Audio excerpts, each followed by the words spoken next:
to gap it when we come to the ribs.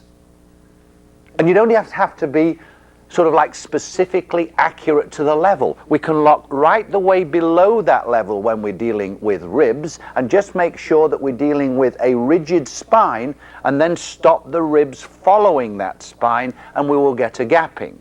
So we'll see this technique being done and how useful it is. For the purposes of just now, we'll just want to achieve this in the thoracic spine for a thoracic spine rotation. So I would be in flexion, essentially, because that's the natural curve of the bone, which means that I would have to bend the spine towards me, which in fact would make it stable for rotation opposite. And so I would hold the patient here like this, side bend towards me, arms up here, and do a rotation in the left direction, which should only take place at the joint that's in its neutral position, because all the rest have been non-congruently locked. And this is a very, very elegant modification of thoracic manipulative technique. Now then, that's using symmetrical holding to get distraction, extension, flexion, and rotation, but we can also get rotation with gapping of the ipsilateral joint by using asymmetrical contact on the transverse processes and then doing a symmetrical impulse, which produces a local rotation. And as I said to you yesterday, when you kind of get patients turned around, sometimes you're kind of wondering which joint's going to gap. But we know it gaps to the side of the rotation, and that little thing I gave you yesterday, the little mnemonic, whichever is your lowest contact point, you will rotate towards that side. So if I'm on C6 and C7 on the left-hand side, I'll produce a left rotation of 6 on 7. So if it's lower on the left side of C7, it will produce a rotation to the left side of C6 on C7. And it's kind of good sometimes on your bad days to have something where you kind of get a bit lost and you sort of wonder what you're doing here and you have to sit the patient up. Well, it's nice to remember the mnemonic. It is possible, generally speaking, to work from one side here. I think it's a good idea to go from each side, but at the moment I'm having to sort of do a lot of things from one side. So if I wanted to produce a rotation to the left side, it's very easy. For me to stand on the right side of the patient, my right arm around, and then just push down to produce right rotation. To produce a left rotation, I've got to get a lower left contact point, which means my hand has to go from that position, which would give me straight, that position, which would give me low on this side, to that position, which would give me low on this side. So I'd be round, right the way around here. And then I would side flex towards the left, rotate back towards my body, and I can then produce a manipulation into right rotation from the right side. So it's possible to go from one side to the other of the table, or still to do it from one side. So here we're into some really excellent techniques. So I'll get Chris, we'll just do the distraction and the posterior gapping first.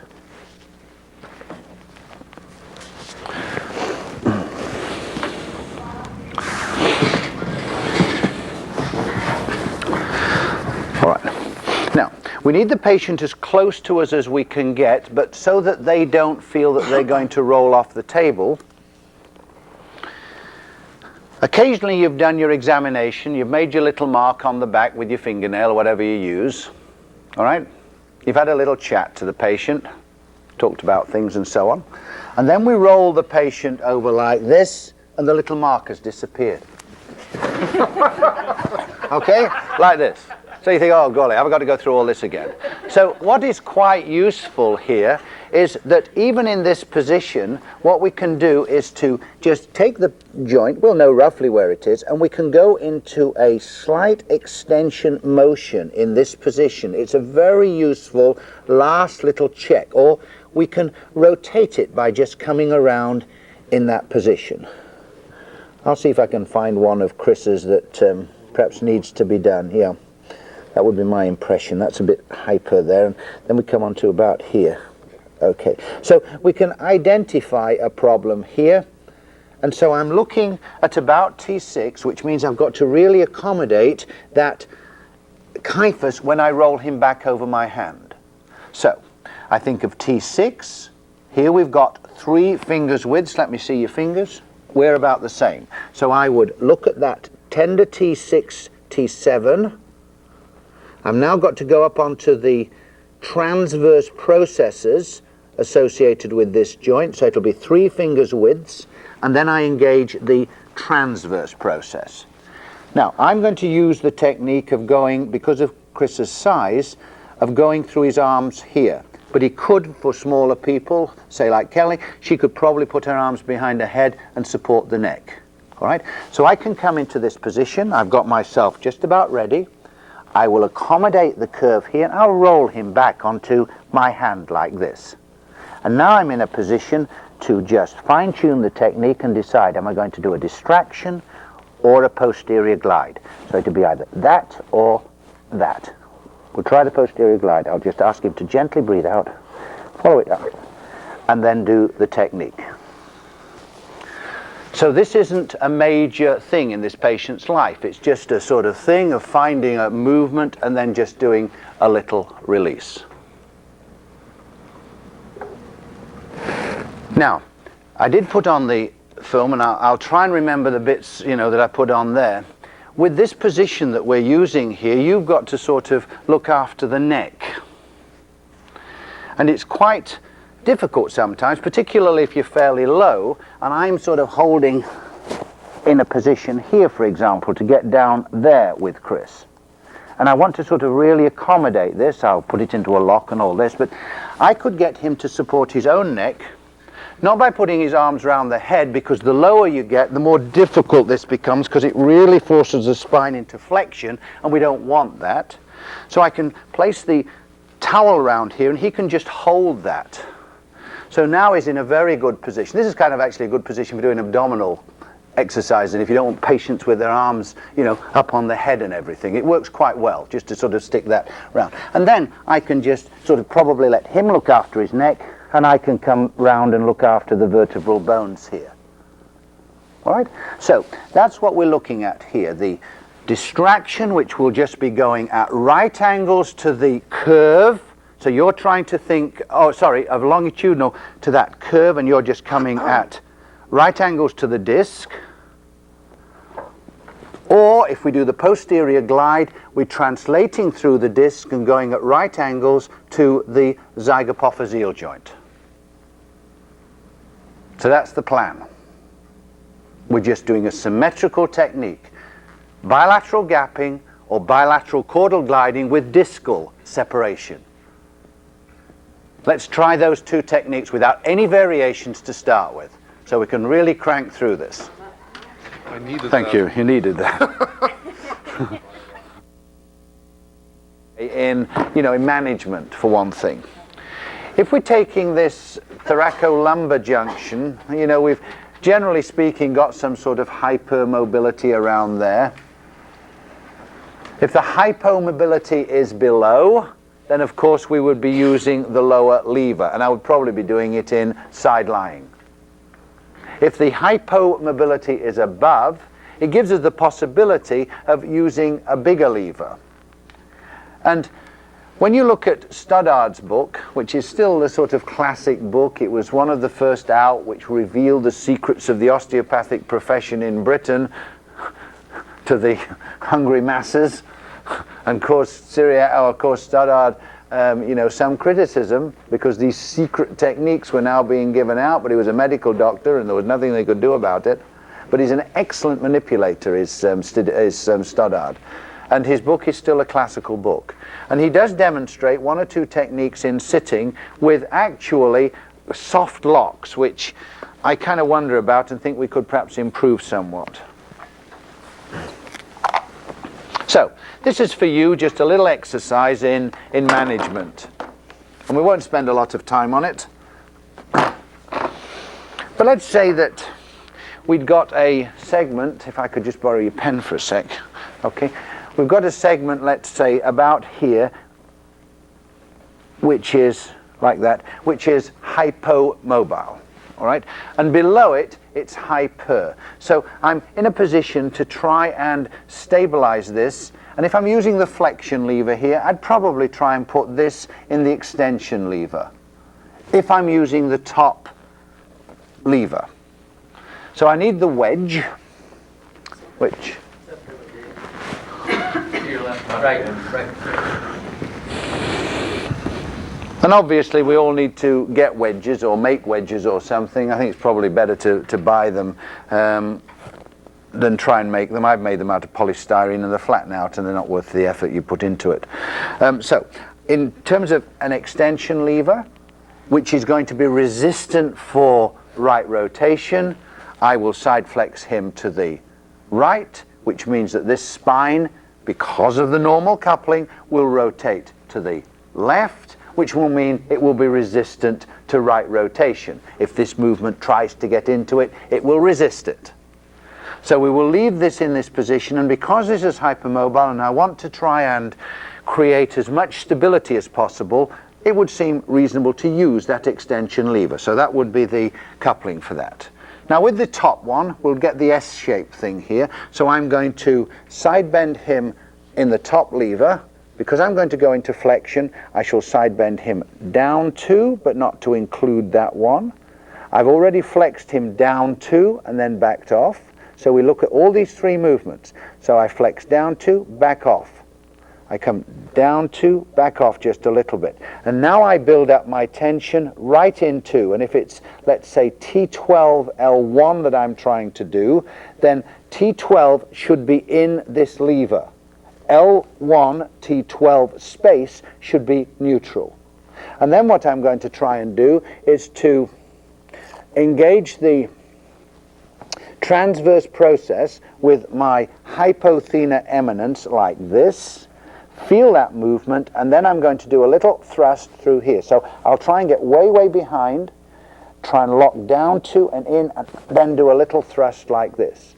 Now why we're working in 3s is because you'll perhaps tend to produce some movement here. And I'd like somebody just to monitor this and just sort of hold on to the legs. You can straddle the table too, but these are a little bit wide for straddling. And so we save a few shorts and trousers and perhaps other vital structures from being in a wide straddle like this. It would be good. Now I wouldn't like you to sort of just sit on this end piece. I don't think it would be strong enough. It would be ideal if you could sit somebody around on this and drop this down so that they could put their feet on this and it would be okay. But I think we better not sit on the end in case we do so, and I'm not sure about the stability of the table if we did that. You should check them out to see what it is like at some stage if you're thinking of buying one. So here we go is the extension. Here is into the flexion lever. Then I'm trying to get into here and do that little movement with the transverse process in this direction, so I get a caudal glide on this side, and of course I would get the gapping on that side. The cephalic glide on this side, and I'd get the gapping on that side because we're producing a rotation to the right. So I'm trying to do that. So this one is gapping back open and I'm pushing this one slightly ventral and slightly cephalic. Which way are you side bending the upper lever? I'm doing a flexion lever, so I'm side bending this way in flexion, rotating that way, which makes it reasonably rigid in flexion. And you like your lumbar spine in extension? In extension, because it's slightly more stable in extension than even locking in flexion. Okay? Is it a congruent lock and extension from below, right side? Yeah, I think it's one of these things that is, we should think of it slightly differently. It's non-congruent if I try to rotate into it. But how it's created is to put it in its normal couple. So I think you just say that we'll place this in extension and we'll make it resistant to right rotation. How do we do that? Well, we put it in left rotation. How do we put it in left rotation? By side bending to the right, which rotates this to the left. It's actually the coupling that goes on down there, but it becomes non-congruent if I try and rotate this into it. It won't allow that to go in. So I think that's the best way of talking about that, is to just talk about it as I've said. I've got to make it stable for right rotation. If I'm in extension, it means I've got to side flex it to the right, which rotates it to the left. The right rotation holds it in left rotation, which means it cannot get into right rotation. So it's locked against right rotation. I think that's the way to sort of describe down here. And then we don't get all kinds of semantics and it starts to confuse you. All right, let's just do that, and then we'll celebrate our brilliance by having coffee.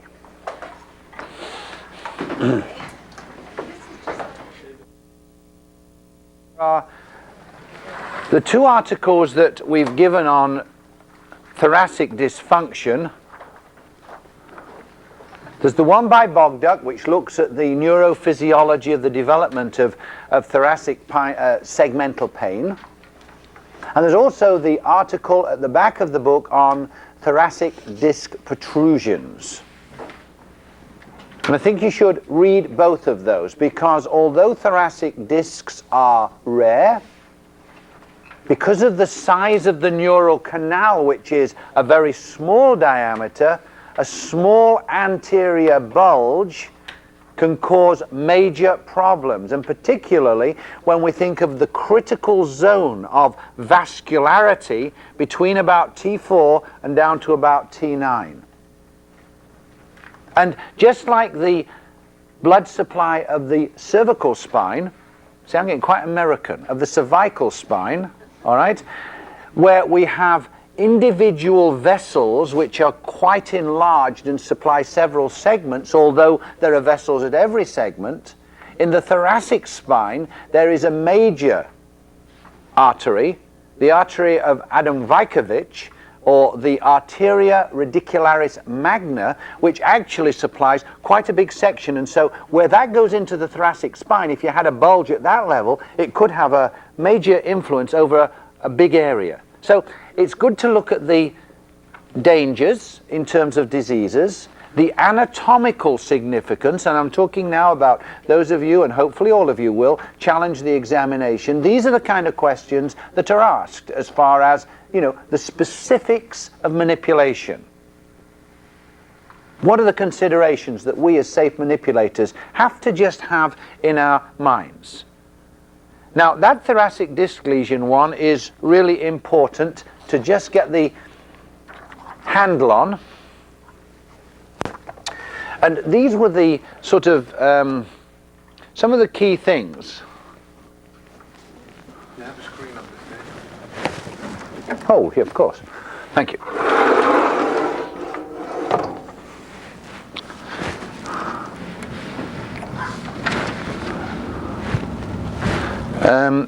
Can you see that from where you are?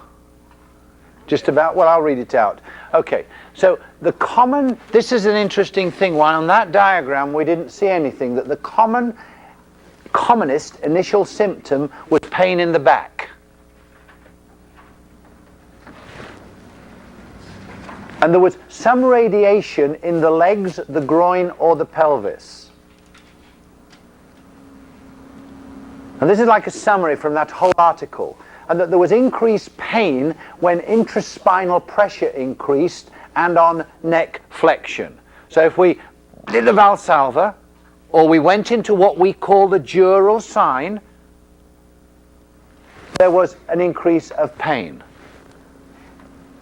So this is not going to tell us very much, but if we start getting this, and particularly if we start getting, you know, the dural sign showing up, which is a little more subtle than when we start getting these other major changes, we should really think of this as discogenic, and in the absence of anything else, we should still think about distraction. Now, we did one distraction technique, okay, and there are the other techniques of distraction. If you just excuse me for a second.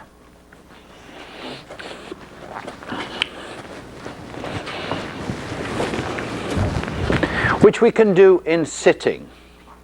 Greg Grieve in Modern Manual Therapy has got a whole lot of stuff on thoracic, I'll just use Chris for a second, on thoracic traction using, you know, traction machines. I've tried this and it's a real hassle.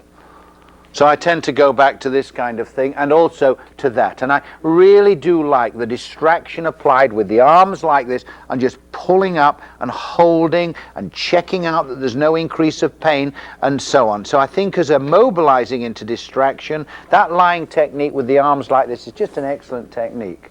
But we can use this, if you could face that way, Chris, for a second, where I will put Chris's arms over the body here. It's more a mobilizing technique, I feel. We place this on the transverse processes, okay, and then I would let Chris sort of sag back a little bit. So this is on the upper transverse process in this particular case, and I would press in and lift him, the weight pulling down on the caudal bone. Occasionally you see this done with this on the caudal bone. So now what I'm doing is stabilizing here and trying to pull him up with stability here. So we can either use this, my whole body, kind of like lifting up here, or my body holds there and I try and lift above. I don't find these particularly effective, to tell you the truth, of coming in here. I prefer the one where I'm holding the cephalic bone, I must say, with the wedge, and coming in here, squeeze him into the wedge, and then try and lift the wedge up there.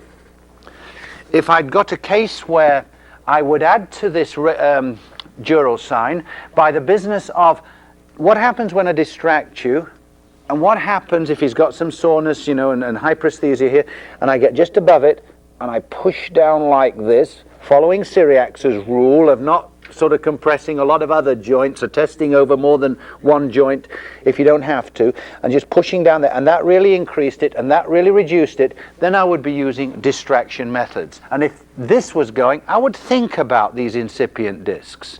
I think it may be more common than like the 3 in a million or something that we get in that article. It may be that those kind are the ones that actually get to surgery, which are fairly rare. And even in somebody's case like Wayne Gretzky, the great one, okay, the conservative treatment came in because he didn't have all these long tract signs.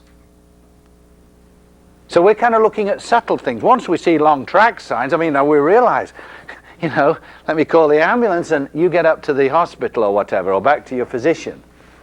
But we're looking for a little bit less subtle, a little bit more subtle than that. Thanks, Chris.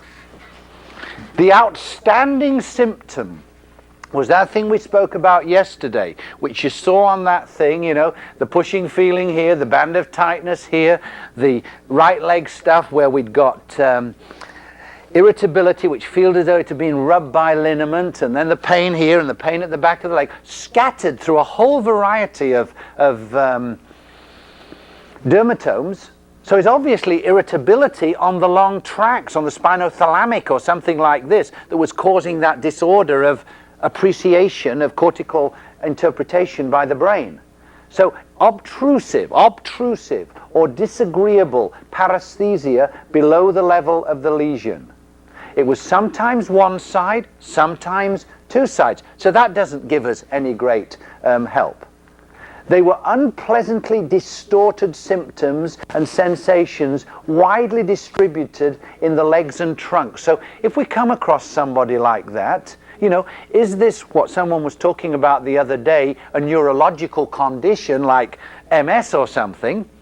Or is it one of the ones that we might get into a problem with, treating inadvertently? So this kind of stuff should ring bells for us, there's no question.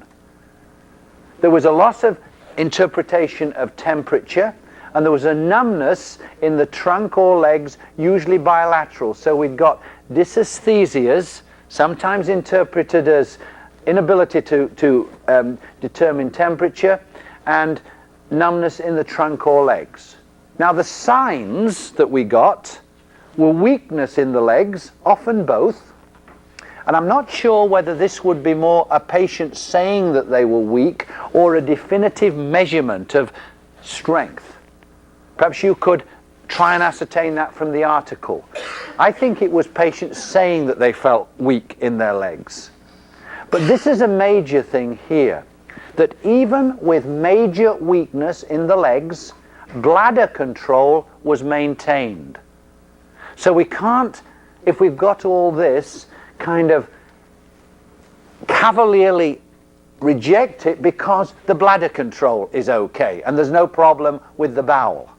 because this was often maintained even with fairly big lesions for some reason.